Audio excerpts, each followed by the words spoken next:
اب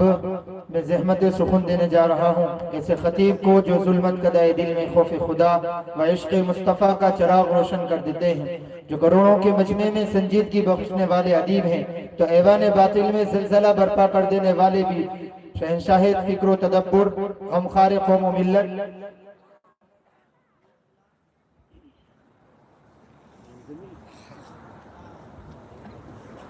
نوجوان عالم دین، نمونہ اسلاف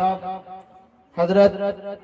مولانا ابو صفوان صاحب فاروقی ندوی، استاد تفسیر و فقہ، مدرسہ جامعہ ریاض العلوم خجرانہ اندور کی ذات گرامی ہیں۔ میں بڑے ہی خلوص کے ساتھ حضرت والا سے درخواست کرتا ہوں کہ حضرت تشریف لائے اور اپنی قیمتی باتوں سے ہم تمام کو مستفیض فرمائیں۔ میں شعر کے ساتھ حضرت کا استقبال کرتا ہوں کہ اٹھ ظلمت ہوئی پیدا افق خاور پر، دہر میں شعلہ نوائی سے اجالا کر دے۔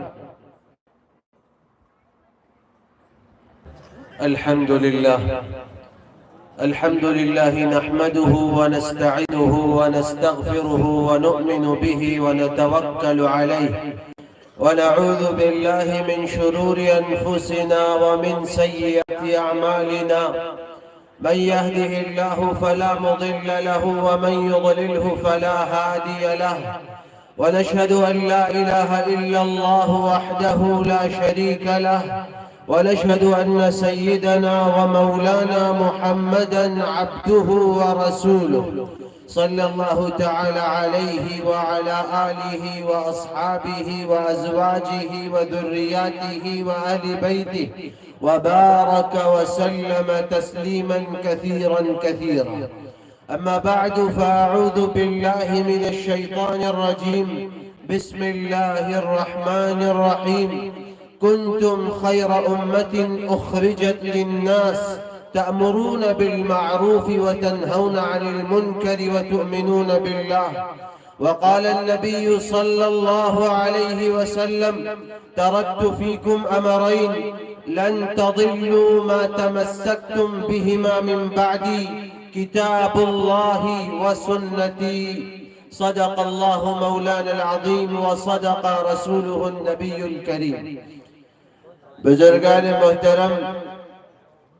عزیزان ملت، اسٹیج پر تشریف فرما علماء گرامی قدر اور عزیز نوجوان ساتھیوں اور دوستوں، آج اللہ رب العزت کی توفیق سے آپ حضرات کے درمیان حاضری کا موقع مل رہا ہے۔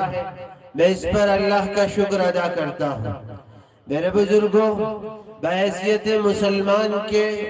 یا بحیثیت انسان کے، اللہ رب العزت نے جن نعمتوں سے ہمیں نوازا ہے، ہمارا یہ فریضہ ہے کہ ان نعمتوں پر اللہ کا شکر ادا کرتے رہیں، کہ اس پروردگار عالم کا یہ وعدہ ہے کہ لَإِن شَكَرْتُمْ لَأَزِيدَنَّكُمْ وَلَإِن كَفَرْتُمْ إِنَّ عَذَابِي لَشَدِيدٌ، کہ لوگوں اگر تم میرا شکر گزار بنو گے، میرا شکریہ ادا کرتے رہو گے، تو میں نعمتوں میں ضرور اضافہ کروں گا، اور اگر تم ناشکری کرو گے، اس کی قدر نہیں کرو گے، تو پھر میری پکڑ بڑی سخت ہے۔ اور ظاہر ہے کہ اللہ رب العزت نے جو نعمتیں ہمیں عطا فرمائی ہیں اور جن نعمتوں سے ہمیں نوازا ہے، ہم اگر چاہیں بھی تو اس کو شمار نہیں کر سکتے، گن نہیں سکتے، لہذا ہم ہر وقت اللہ کا شکر جس طرح بھی ادا کرتے رہے، ہمیں کرتے رہنا چاہیے، یہ ہمارا ایک فریضہ ہے۔ آج چترو کھیڑی کی سرزمین پر اس حضرت ابو ہریرہ رضی اللہ عنہ جیسے جلیل القدر صحابی کے نام سے موسوم اس مکتب کے ذمہ داروں نے جو جلسہ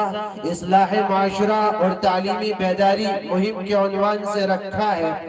یہ جلسہ اس بات کا ثبوت ہے کہ آپ حضرات کے اندر ابھی معاشرے کی اصلاح کی فکر موجود ہے، اور آپ امت مسلمہ کی اس کمی کو محسوس کر رہے ہیں جس نے امت مسلمہ کو بہت ہی پستی اور گراوٹ کی طرف پہنچا دیا ہے۔ اور اس میں شک نہیں ہے کہ یہی تعلیم کی وہ کمی ہے جس نے امت کو تحت الثری کے اندر پہنچا دیا، آسمان سے سیدھے زمین پردے مارا، اور وہ قوم جو رہنمائی کرنے کے لیے آئی تھی، جس کا کام لوگوں کو راستہ دکھانا تھا، جس کا کام پوری انسانیت کے سدھار کا تھا، جس کا کام پوری انسانیت کو صحیح سچی راہ دکھانے کا تھا، جس کا کام انسانیت کو انسانیت کا سبق پڑھانے کا تھا، وہی قوم ایسی گمنام ہو گئی ہے کہ لوگ اب اس پر طرح طرح کے تبصرے کرتے ہیں۔ چونکہ ایک ریکارڈ کے اعتبار سے مسلمانوں کا جو تعلیمی معیار اور جو تعلیمی ریشو کبھی 33% 33% ہوا کرتا تھا، وہ گر کر محض 3% ہو کر رہ گیا۔ وہ قوم جس کا تعلق اقرأ باسم ربک الذی خلق سے تھا، جس کے نبی پاک علیہ السلام کو پہلی وحی یہی کی گئی تھی کہ پڑھو اس پروردگار کے نام سے جس نے پیدا کیا۔ میں سمجھتا ہوں کہ اس جلسے کا جو عنوان ایک طرف معاشرے کی اصلاح، سماج کے سدھار کا ہے، اور دوسری طرف تعلیم کا ہے۔ اگر اسلام کا مطالعہ کیا جائے، اگر محمد رسول اللہ صلی اللہ علیہ وسلم کی زندگی کو دیکھا جائے، اگر آپ کی سیرت کو دیکھا جائے، اگر آپ کے صحابہ کی زندگی کو اٹھا کر دیکھا جائے، تو اسلام کا مقصد ہی یہ تھا کہ پوری انسانیت کی اصلاح کی جائے۔ اسلام کا مقصد یہ تھا کہ پوری انسانیت کو تعلیم سے روشناس کرایا جائے۔ اسلام کا مقصد یہ تھا کہ سسکتی بلکتی انسانیت جو جہالت کے اندھیروں میں زندگی گزار رہی ہے اور جو مظالم کا شکار ہے اور یہ لگ رہا تھا کہ بس کھائی میں گرنے والی ہے، اس انسانیت کو علم کا سورج عطا کر کے پھر اس کو خداوند قدوس کی بندگی میں ڈال دیا جائے۔ جو لوگ تاریخ سے واقفیت رکھتے ہیں اور جنہوں نے مطالعہ کیا ہے 6 صدی کا اور اس سے پہلے کا دور، اس سے پہلے کے دور کا، کہ جب محمد رسول اللہ صلی اللہ علیہ وسلم کی آمد ہوئی اس دنیا میں، تو دنیا کی کیا صورتحال تھی؟ ہر طرف جہالت تھی، وحشت و بربریت تھی، ہر طرف ظلم و زیادتی تھی، ہر طرف ناانصافی کا دورہ تھا۔ ایک چھوٹا سا اتنا انسان بھی اگر اس کو موقع ملتا تھا تو وہ جہالت کے زور پر انسانیت پر ظلم کرتا تھا۔ اور تاریخ لکھنے والوں نے لکھا ہے کہ ایسا لگتا تھا کہ بظاہر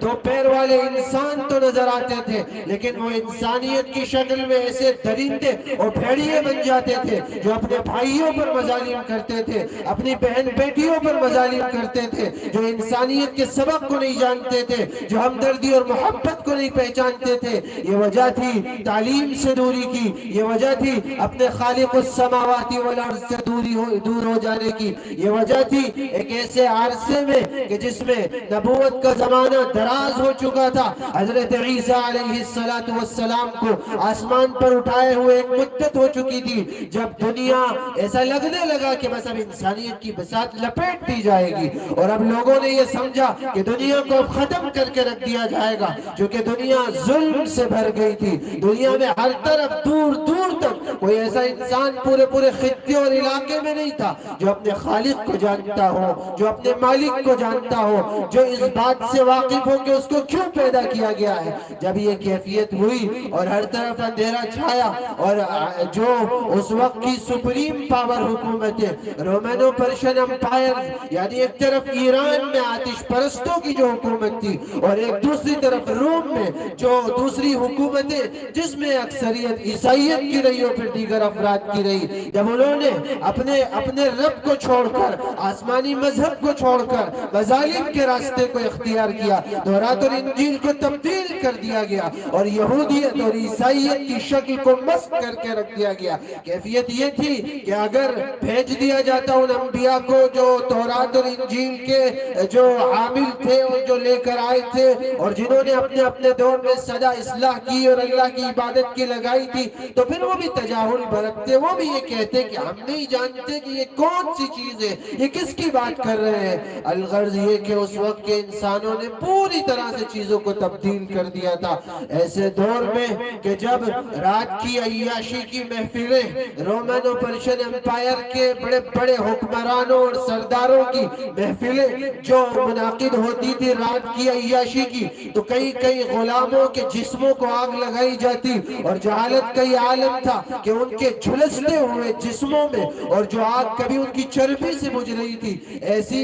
سنگین صورتحال میں وہ اپنی عیاشیوں کی مجلسیں منعقد کر رہے تھے۔ اور تاریخ بتاتی ہے جو صورتحال عرب کے خطے کی تھی کہ جہاں پر بیٹیوں کو زندہ درگور کر دیا جا رہا تھا، عورتوں کے ساتھ جو مظالم کیے جا رہے تھے، اور اس کے ساتھ ساتھ اور بھی جو چیزیں تھی، معمولی باتوں پر جو جنگیں چل رہی تھی، یہ ساری کیفیات جب دنیا کے افراد نے دیکھی اور ان کو یہ لگنے لگا کہ اب بس دنیا کا خاتمہ ہوا ہی چاہتا ہے، اب ایسا لگتا ہے کہ کوئی انسانیت والا ایسا نہیں آئے گا جو انسانیت کا سبق لوگوں کو سکھائے، جو اس بگڑے ہوئے بیکار معاشرے کی اصلاح کرے، جو اس جہالت کے اندھیروں کو دور کرتے ہوئے علم کا ایسا نور اور سورج عطا کر دے کہ انسانیت جو سسک رہی ہے، بلک رہی ہے، وہ سمجھ جائے۔ ایسے دور میں اللہ رب العزت نے ہمارے اور آپ کے آخری نبی احمد مجتبی محمد مصطفیٰ صلی اللہ علیہ وسلم کو مکہ مکرمہ میں مبعوث فرمایا۔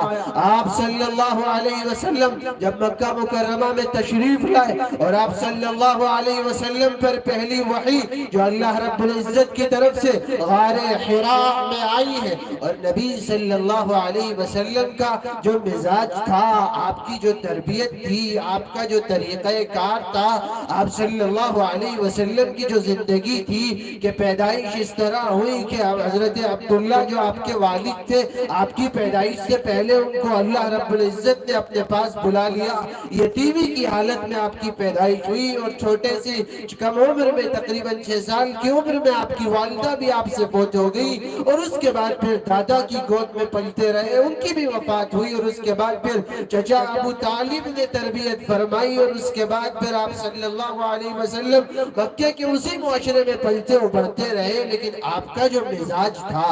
آپ کی جو زندگی تھی، آپ کے جو اخلاق اور آپ کا جو کردار تھا کہ مکہ کے ہر فرد کی زبان پر یہ بات تھی کہ محمد یعنی الصادق الامین، یہ سچے، یہ امانت دار، یہ ایک بہترین اخلاق کے حامل، یہ بڑوں کی عزت کرنے والے، یہ چھوٹوں کے ساتھ شفقت کا معاملہ کرنے والے، یہ کمزوروں کی مدد کرنے والے، یہ غریبوں اور یتیموں کا غم کھانے والے انسان ہیں، یہ بڑے معزز اور محترم ہیں۔ یہ نبی پاک علیہ السلام کی زندگی کا وہ پہلو تھا جو نبوت سے پہلے تھا، یہ وہ شخصیت تھی لوگ جس کو نبوت سے پہلے محمد ابن عبداللہ کہہ کر پکارتے اور پہچانتے تھے۔ ظاہر ہے کہ یہ باتیں سیرت میں لکھی ہوئی ہیں، لیکن ان باتوں کا تذکرہ یہاں پر کرنے کا مقصد یہ ہے کہ یہ باتیں اس جلسے کے عنوان سے جڑی ہوئی ہیں، چونکہ جب نبی پاک علیہ السلام کو اللہ رب العزت کی طرف سے پہلی وحی عطا فرمائی گئی، اور اس کے بعد یہ کہا گیا کہ اقرأ بسم ربک الذی خلق خلق الانسان من علق اقرأ وربک الاکرم الذی علم بالقلم علم الانسان ما لم يعلم۔ اے لوگوں، اللہ کی طرف سے جو پہلی وحی آئی وہ یہ تھی کہ پڑھو اس پروردگار کے نام سے جس نے پیدا کیا، پڑھو تمہارا رب العزت، تمہارا پروردگار عزتوں کا مالک ہے، اس نے انسان کو قلم کے ذریعے سے سکھایا ہے، اور انسان کو وہ باتیں سکھائی ہیں جو انسان جانتا نہیں تھا۔ آپ صلی اللہ علیہ وسلم کے اوپر جب یہ پہلی وحی آئی اور آپ صلی اللہ علیہ وسلم غار حراء کی اس بلندی جو تقریباً 1500 فٹ کی اونچائی پر بڑی پتھریلی اور سنگلاق جگہ پر وہ غار جو جبل نور پر مکہ مکرمہ میں موجود ہے، اب تو جو لوگ جاتے ہیں وہ دیکھتے ہیں کہ بڑے آسان راستے وہاں تک پہنچنے کے بنا دیے گئے ہیں، لیکن اس وقت پتھروں میں آپ صلی اللہ علیہ وسلم ان بلندیوں کو طے کر کے انسانیت کے لیے غم کرتے تھے، افسوس کرتے تھے، لوگوں کی صورتحال پر جب آپ افسوس کرتے تھے، اسی وقت اللہ رب العزت نے آپ صلی اللہ علیہ وسلم کے پاس اپنے فرشتے مقرب و مشہور فرشتے حضرت جبریل امین علیہ السلام کو یہ آیتیں لے کر بھیجا، اور آپ صلی اللہ علیہ وسلم پھر اس کے بعد جب حضرت خدیجۃ الکبریٰ رضی اللہ عنہ کے پاس تشریف لے گئے جو آپ کی زوجہ مطہرہ تھی، آپ کی بہترین ساتھی تھی، ایک شاندار اور سمجھدار بیوی تھی، اور آپ صلی اللہ علیہ وسلم کے ہر وقت میں آپ کے ساتھ کھڑی رہتی تھی۔ جب انہوں نے حضور کی کیفیت کو دیکھا اور یہ دیکھا کہ آپ کی کیفیت بڑی تبدیل ہوئی ہے، آپ پوری طرح سے دھوج رہے ہیں، کانپ رہے ہیں، اور آپ صلی اللہ علیہ وسلم ان سے کہہ رہے ہیں کہ زملونی زملونی، مجھے جلدی سے کوئی چادر یا کوئی ایسی چیز لحاف اڑا دو کہ مجھے بڑی سردی لگ رہی ہے۔ جب حضور صلی اللہ علیہ وسلم کی کیفیت ذرا نارمل ہوئی، آپ کی حالت ذرا بہتر ہوئی، تو پھر حضرت خدیجہ الکبریٰ رضی اللہ عنہ نے پوچھا کہ آخر کیا بات ہے کہ آپ کی کیفیت ایسی کیوں ہو گئی ہے؟ تو پھر نبی پاک علیہ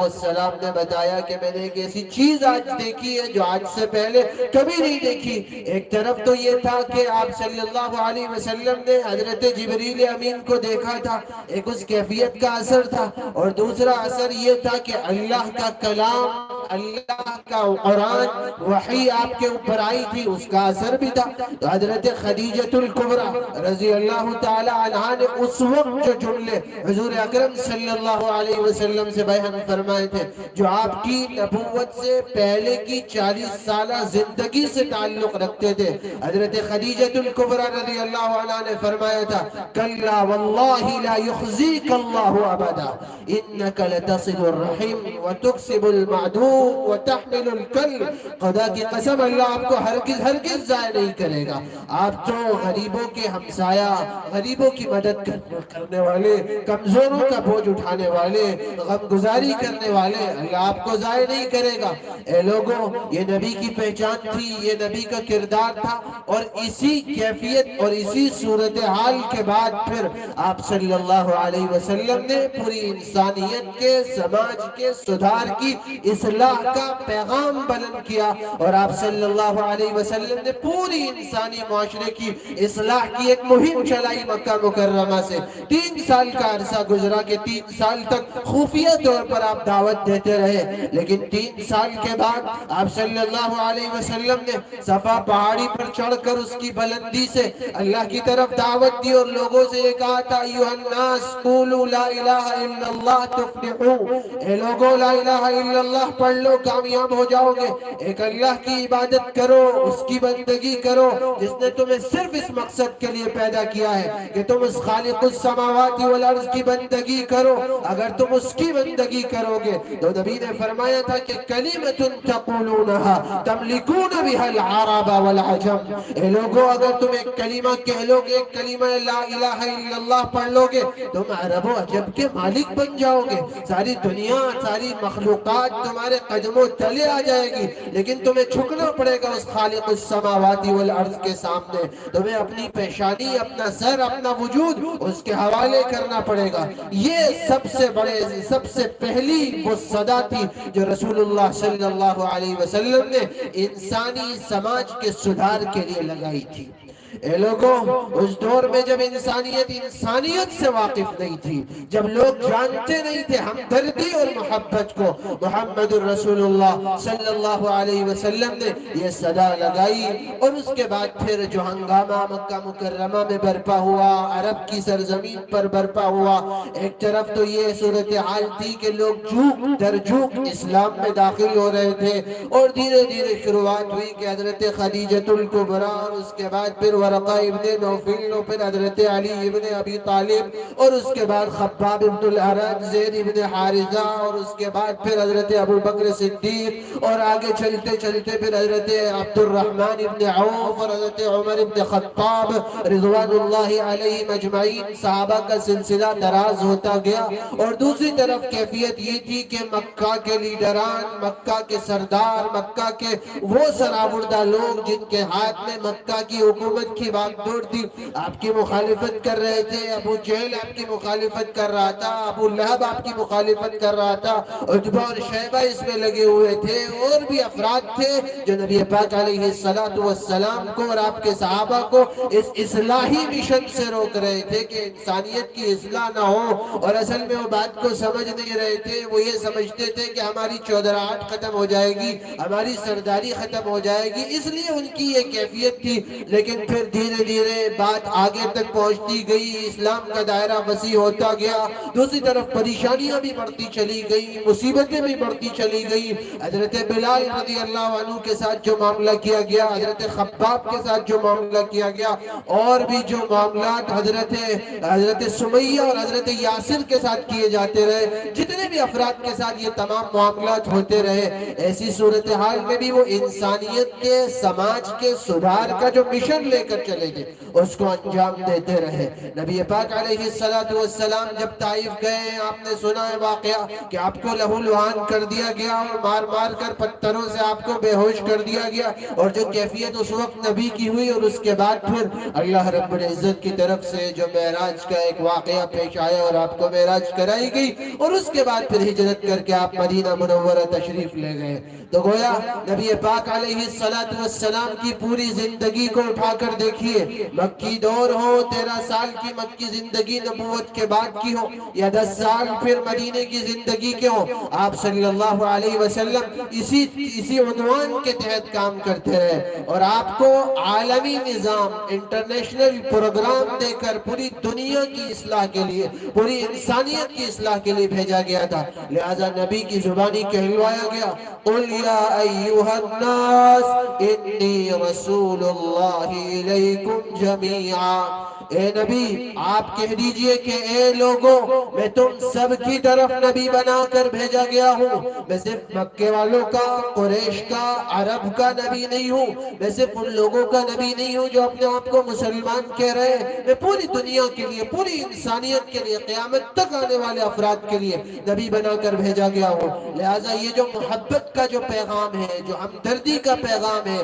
جو انسانیت کا پیغام ہے، اور جو قانون فطرت اللہ رب العزت نے عطا فرمایا ہے، یہی وہ نظام ہے جو آنے والے انسانوں کے لیے اصلاح کی ایک ایسی مہم لے کر آیا ہے کہ جو بھی انسان کامیابی کے ساتھ زندگی گزارنا چاہے گا، چاہے دنیا کے اندر ہو، آخرت کی کامیابی تو ہے ہی صرف اسلام کے اندر، لیکن اگر دنیا کے نظام کی بات کی جائے گی تو پھر ظاہر ہے صرف اور صرف الاسلام ہے کہ جس کے تحت کامیابی کے ساتھ انسان زندگی گزار سکتا ہے۔ اور جو لوگ مطالعہ کرتے ہیں، دیگر مذاہب کو دیکھتے ہیں، اور اس کے بعد جس کو تقابلی مطالعہ کہا جاتا ہے، کمپٹیٹیو جو اسٹڈی اسلام اور دیگر مذاہب کی ہوتی ہے، اگر آپ دیکھیں گے اسلام کو اور دیگر مذاہب کو تو آپ کو نظر آئے گا کہ انسان کی فطرت، اس کی طبیعت، اس کا نیچر جو اللہ نے بنایا ہے، اسلام کی ہر چیز اس کے مطابق ہے، ہر چیز نبی نے سکھائی ہے۔ لیکن اس وقت مسلمانوں کی کیا ذمہ داری ہے؟ اس طرح کے جلسوں کی جو اصل ضرورت ہے اس سے کیا کام کرنے کی ضرورت ہے، اور اس طرح کے جلسوں کو کس طرح سے کامیاب بنانے کی ضرورت ہے، ہمیں اس پر بات کرنا ہے اور اسی پیغام کو لے کر جانا ہے کہ پوری دنیا جانتی ہے کہ اس وقت پھر دنیا میں دوبارہ جہالت کا ہر طرف دورہ ہو رہا ہے، اور ایسا لگتا ہے کہ 6 صدی کی جہالت پھر لوٹ کر آ رہی ہے، انسان پھر انسان سے خوف کھا رہا ہے، انسانیت پھر ایک دوسرے سے خوف زدہ ہو رہی ہے، اور لوگوں میں پھر وہ اخلاص، وہ ہمدردی، وہ محبت ختم ہوتی چلی جا رہی ہے، اور دوبارہ پھر کرائم بڑھ رہے ہیں، جرائم بڑھ رہے ہیں، لوگوں کے اندر پھر جہالت بڑھتی چلی جا رہی ہے۔ ایسے دور میں وہ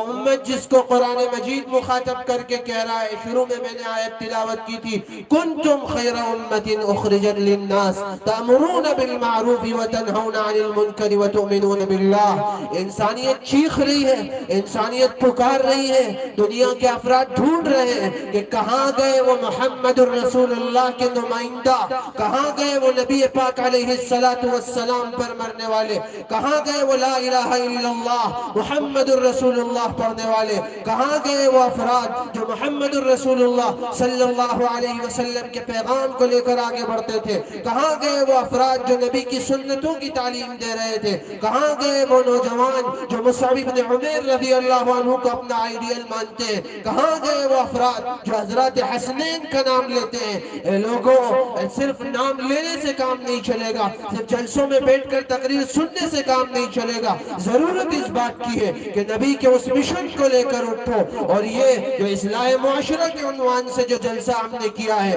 اور جس میں ہم اور آپ بیٹھے ہوئے ہیں، صرف یہ اصلاح معاشرہ عنوان تک محدود نہیں نہ رہے، یہ علاقے تک محدود نہ رہے، یہ جلسے میں موجود لوگوں تک محدود نہ رہے، ملک کے ایک ایک چپے میں بلکہ دنیا کے ایک ایک خطے میں اس مہم کو لے کر چلا جائے اور لوگوں کو دعوت دی جائے اور لوگوں کو یہ بتایا جائے کہ محمد الرسول اللہ صلی اللہ علیہ وسلم جو پیغام لے کر آئے ہیں یہ محبت کا پیغام ہے، یہ ہمدردی کا پیغام ہے، یہ انسانیت کا پیغام ہے۔ اور دوسری طرف تعلیم کا جہاں تک تعلق ہے، مسلمانوں کی بڑی غلط فہمی رہی کہ مسلمانوں نے یہ سمجھا کہ دینی اور دنیاوی تعلیم الگ ہے۔ آپ دیکھیے قرآن کا مطالعہ کیجئے، تفسیروں کو دیکھیے، پہلی آیت کو پڑھیے، اقرأ بسم ربک الذی خلق، پڑھو اس پروردگار کے نام سے جس نے پیدا کیا۔ کیا پڑھنا ہے؟ اللہ کی ہر مخلوق کو پڑھنا ہے، سائنس ہو، میتھس ہو، بایولوجی ہو، کیمسٹری ہو، فزکس ہو، گیسز ہو،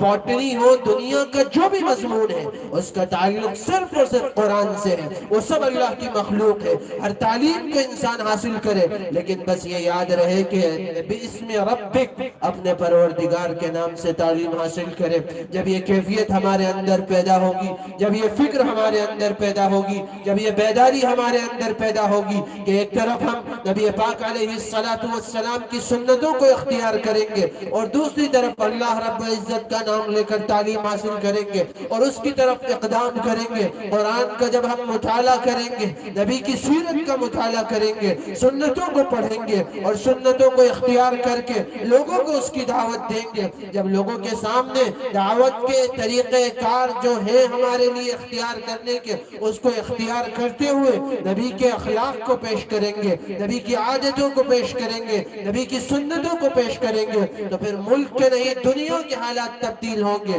اور پھر آپ سے دنیا یہ کہے گی، آپ سے دنیا یہ کہے گی، آپ یہ دیکھیں گے، یہ بات دنیا آپ سے کہے گی کہ اے مسلمانوں آپ اس ملک کی آبرو ہو، آپ ہی ہو جس کے ذریعے سے ہمدردی اور محبت کا پیغام ملتا ہے، آپ ہی ہو جس سے دنیا کا نظام قائم رہ سکتا ہے، آپ ہی ہو جن کے ذریعے سے ہمدردی اور سلامتی اور محبت کا پیغام لوگوں کو مل سکتا ہے۔ نبی پاک علیہ السلام پر اللہ رب العزت نے قرآن مجید میں یہ آیت نازل فرمائی،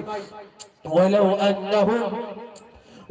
أَنَّهُمْ أَقَامُوا التَّوْرَاةَ وَالْإِنْجِيلَ وَمَا أُنزِلَ إِلَيْهِمْ مِنْ رَبِّهِمْ لَأَكَلُوا مِنْ فَوْقِهِمْ وَمِنْ تَحْتِ أَرْجُلِهِمْ۔ اگر یہودیوں نے تورات پر عمل کیا ہوتا، عیسائیوں نے اگر انجیل پر عمل کیا ہوتا اور اگر مسلمانوں نے 100% قرآن پر عمل کیا ہوتا، نبی پاک علیہ السلام کی سنتوں کو اختیار کیا ہوتا، نبی پاک علیہ السلام کی تعلیم پر عمل کیا ہوتا تو یہ دنیا نمونہ جنت بن جاتی۔ اللہ کہہ رہا ہے 7 آسمانوں کی بلندی سے کہ پھر آسمان سے بھی نعمتیں برستی اور زمین سے بھی نعمتیں ابلتی اور یہ دنیا گویا نمونہ جنت بن جاتی۔ اس لیے اگر معاشرے کی اصلاح کی فکر ہمارے اندر ہے اور اگر ہم اصلاح کرنا چاہتے ہیں تو سب سے پہلے جو قرآن کی زبانی ہے، یا ایھا الذین آمنوا قوا انفسکم واہلیکم نارا، اے ایمان والو سب سے پہلے اپنے آپ کو اور اپنے گھر والوں کو جہنم کی آگ سے بچاؤ۔ تو پہلا اقدام جو اصلاح کا ہوگا، جو معاشرے کے اور سماج کے سدھار کا ہوگا، وہ ہمارے گھر سے شروع ہوگا اور اس طرح ہوگا کہ ہم نبی کی ہر سنت پر عمل کریں گے، ہم شریعت اسلامیہ کے تمام احکام پر عمل کریں گے، ہم خداوند قدوس کے جتنے احکام ہیں، اس کی جو کتاب مقدس ہے، ہم اس پر عمل کرتے ہوئے آگے بڑھیں گے اور اس کے بعد پھر دنیا کی ہمدردی، دنیا کو ہمدردی اور محبت کا پیغام سکھائیں گے۔ اور نبی پاک علیہ السلام جو پیغام رحمت کا لے کر آئے تھے، ہمدردی اور انسانیت کا جو سبق آپ نے پڑھایا تھا اور دنیا کو ایجوکیٹ کرنے یعنی تعلیم دینے کا جو مشن نبی لے کر آئے تھے، ظاہر ہے کہ وہ ذمہ داری بھی ادا ہوگی۔ تو میں نے شروع میں جو آیت تلاوت کی تھی، کنتم خیر امت اخرجت للناس، لوگوں مسلمانوں تم بہترین امت ہو، تمہیں پوری انسانیت کے لیے نکالا گیا تاکہ تم تأمرون بالمعروف وتنہون عن المنکر وتؤمنون باللہ، تم لوگوں کو ہر اچھائی کا حکم دو اور ہر برائی سے روکو اور اس کے ساتھ ساتھ خداوند قدوس پر مکمل ایمان بھی رکھو۔ اے لوگوں، اس علاقے کے مسلمانوں، بہت مبارک ہو آپ کو کہ آپ نے اس عنوان پر پروگرام رکھا ہے، لیکن اس پروگرام کی کامیابی اسی وقت ممکن ہے کہ جب ہمارے اور آپ کے اندر اس محفل کے بعد یہ فکر پیدا ہو جائے کہ ہم پوری انسانیت کے، سماج کے سدھار کے مشن کو لے کر چلیں گے، ہم اس مہم کو لے کر آگے بڑھیں گے، اور مکہ مکرمہ سے جو تحریک نبی پاک علیہ السلام نے چلائی تھی، اس تحریک کو لے کر ہم اٹھیں گے اور گاؤں گاؤں جائیں گے، قریے قریے جائیں گے، جھگیوں میں جائیں گے، جھوپڑیوں میں جائیں گے، ہر ایک فرد کے پاس جائیں گے اور اس کو اسلام کی تعلیم سے روشناس کرائیں گے، اس کو ہمدردی اور محبت کا پیغام سکھائیں گے، اور تعلیم کا جہاں تک تعلق ہے تو جو کمیاں تعلیم میں ہمارے اندر آ رہی ہیں ہم اس کو پورا کرتے ہوئے آگے بڑھیں گے۔ بڑی خوشی کی بات ہے کہ مکتب کے اس پروگرام میں جن ننھے منھے بچوں نے پروگرام پیش کیا، ان کے والدین قابل مبارکباد ہیں، ان کے اساتذہ قابل مبارکباد ہیں، اس بستی کے لوگ قابل مبارکباد ہیں کہ یہی وہ نظام ہے جو دین کے تحفظ کے لیے اس وقت فرض عین ہے کہ ہر وقت ہر طرف مکاتب کا نظام ہو اور لوگوں کے اندر یہ بیداری بھی پیدا ہو کہ لوگ اپنے بچوں کو تعلیم کی طرف متوجہ کریں، لوگ اس کی فکر کریں کہ ایک طرف تعلیم ہو۔ ظاہر ہے جب تعلیم ہوگی تبھی تربیت ہوگی، اور جب تربیت ہوگی اور تعلیم ہوگی اور جب خدا سے تعلق ہوگا، اقرا بسم ربک سے جب تعلق ہوگا تو ظاہر ہے انسانیت کو پھر جو سبق بھولا ہے انسانیت نے وہ سبق پھر ہمیں یاد دلائیں گے۔ تو پھر مسلمانوں، اس دور میں جب محمد الرسول اللہ صلی اللہ علیہ وسلم تشریف لائے تھے، آپ صلی اللہ علیہ وسلم کی آمد سے پہلے تک انسانیت نہیں جانتی تھی کہ کوئی قوم آئے گی اور اس طرح راستہ دکھائے گی، لیکن آج دنیا کی تاریخ جانتی ہے کہ محمد الرسول اللہ صلی اللہ علیہ وسلم کے ماننے والے، آپ صلی اللہ علیہ وسلم کا کلمہ پڑھنے والے، حضرت محمد مصطفیٰ صلی اللہ علیہ وسلم کو اپنا آئیڈیل ماننے والے، حضرت حسنین کو، حضرت ابو بکر عمر عثمان علی رضوان اللہ علیہ مجمعین کو آئیڈیل ماننے والے، اور ازواج مطہرات میں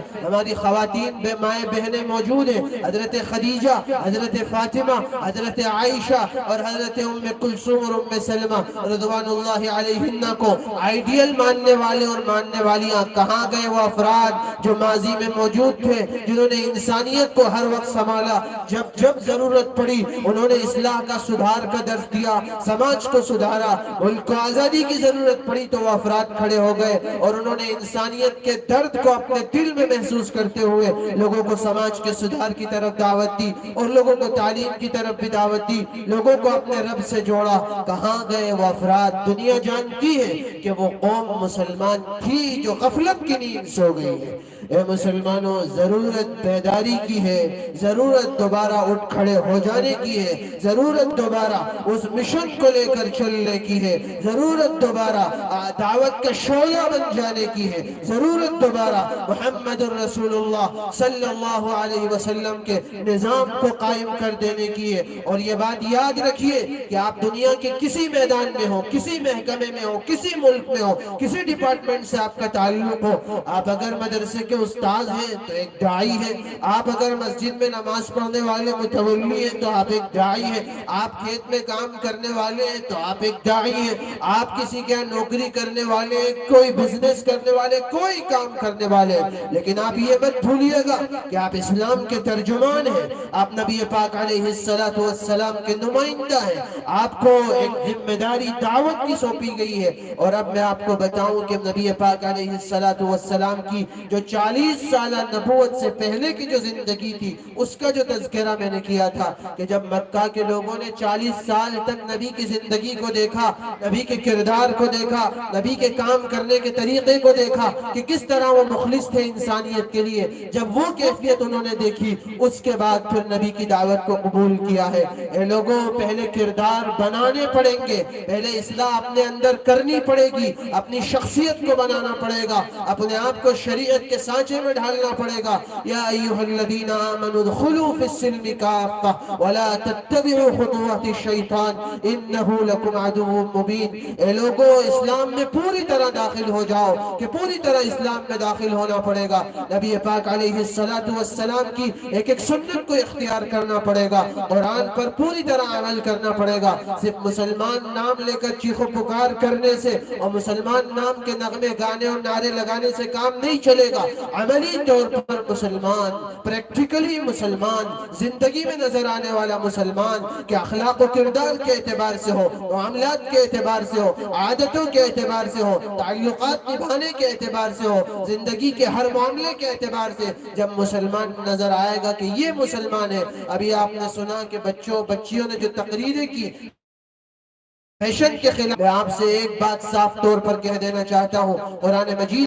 فرمایا گیا ان الدین عند اللہ الاسلام۔ اے لوگوں، دین صرف اللہ کے نزدیک الاسلام ہے۔ لوگ یہ سمجھتے ہیں کہ دین اللہ کا پسندیدہ اسلام ہے، بے شک ہے، اسلام ہی ہے، لیکن اس کا مطلب کیا ہے؟ اس کا مطلب یہ ہے کہ ایک مکمل زندگی گزارنے کا طریقہ، ایک مکمل فیشن، ایک مکمل تہذیب جو اسلام نے ہمیں عطا فرمائی ہے۔ آپ بتائیے کون سا ایسا شعبہ ہے کہ جہاں نبی نے نہیں سکھایا ہو؟ زندگی کا کون سا ایسا حصہ ہے جہاں نبی نے نہیں سکھایا ہو، نبی نے رہنمائی نہ کی ہو کہ فلاں کام اس طرح کیا جاتا ہے؟ بلکہ نہ صرف وہ لوگ جو مسلمان ہیں، جن کا کسی بھی مذہب یا دھرم سے تعلق ہے، وہ بھی جب اٹھتے ہیں صبح تو اپنے ہاتھ دھونے پسند کرتے ہیں، اپنے دانتوں کو صاف کرنا پسند کرتے ہیں، اور بھی کچھ ایسی چیزیں کرتے ہیں۔ یہ طریقہ کس نے سکھایا ہے؟ یہ ہمارے اور آپ کے نبی محمد الرسول اللہ صلی اللہ علیہ وسلم نے سکھایا ہے۔ میں نے صرف ایک مثال دی ہے۔ اے لوگوں، یاد رکھو، قرآن ہی کا پیغام ہے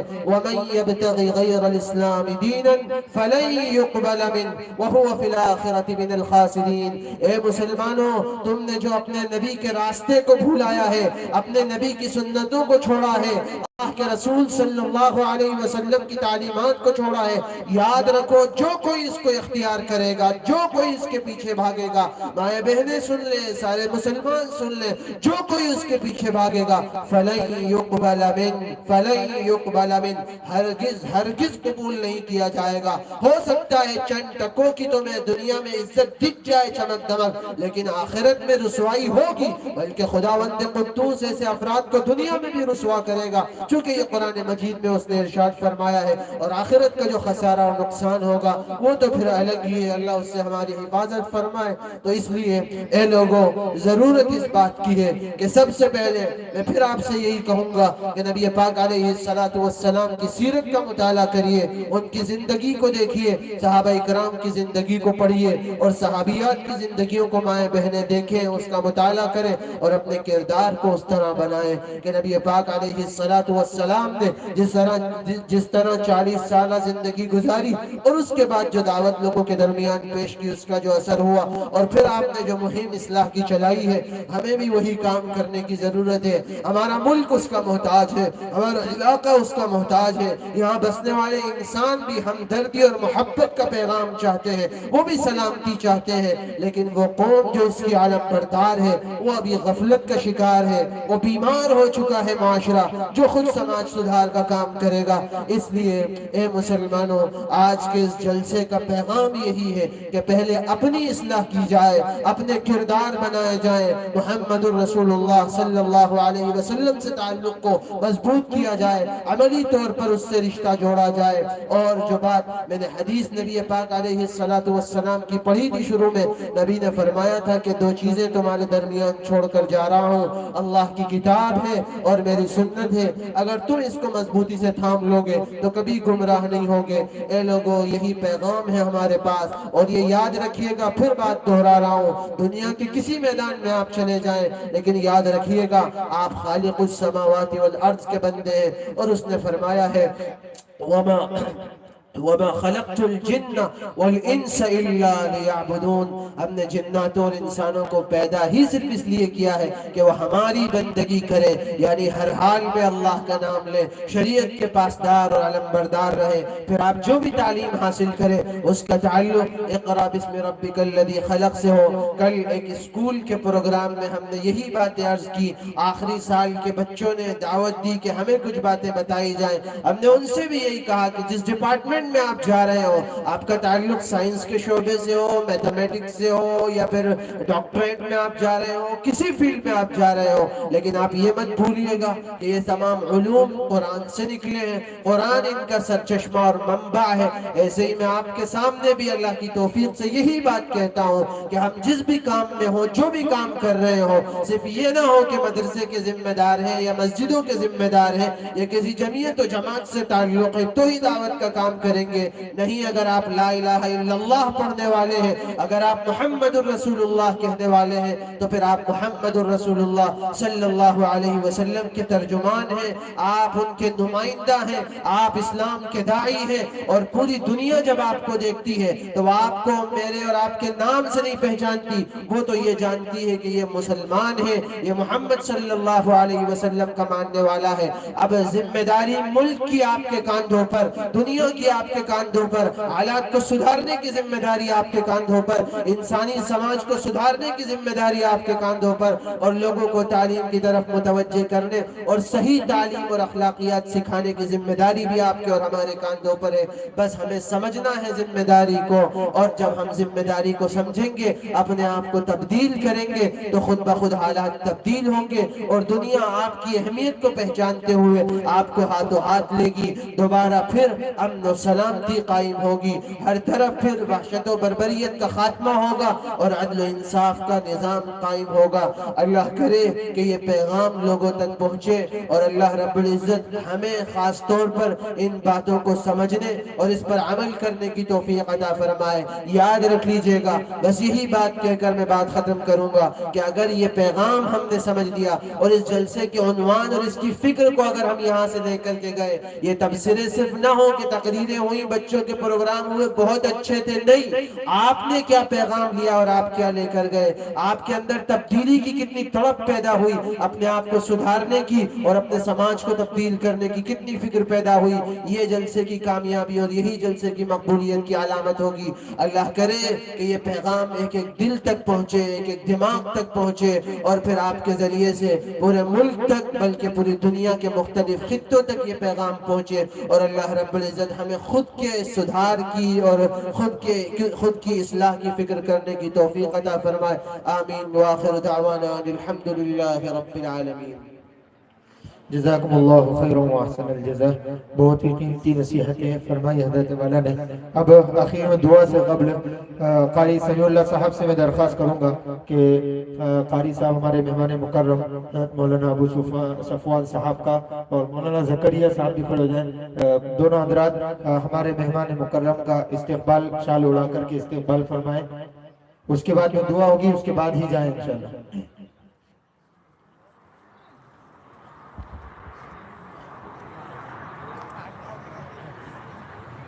اور دعا کے بعد میں وہ طلبہ جن کا پروگرام ابھی باقی ہے،